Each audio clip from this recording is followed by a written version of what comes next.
Comment on reçoit la parole de Dieu?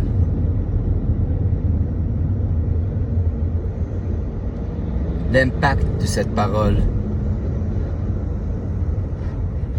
va être majeur ou mineur. Imaginons que quelqu'un vous reçoit chez lui.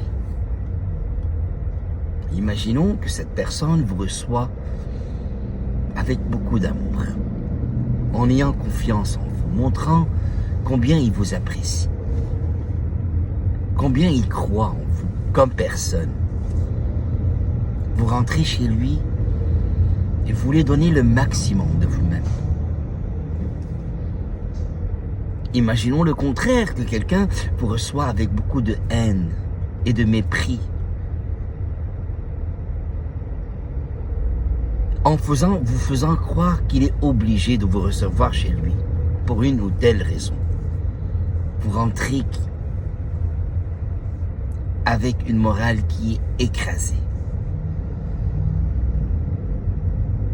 Vous vous sentez négligé. La même chose, la parole de Dieu.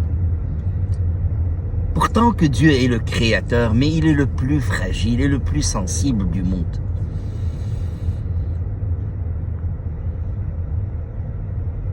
Et quand on le reçoit avec amour,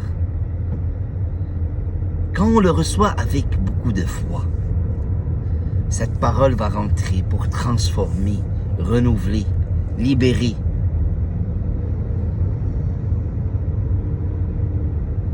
Et j'ai 1000 raisons de croire que la parole de Dieu, il faut la recevoir avec beaucoup de foi, parce que depuis la création, cette parole ne cesse de transformer le monde.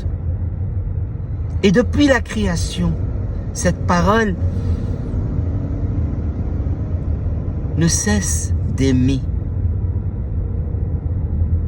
L'apogée de cet amour était que Jésus, le Fils de Dieu, est venu nous sauver.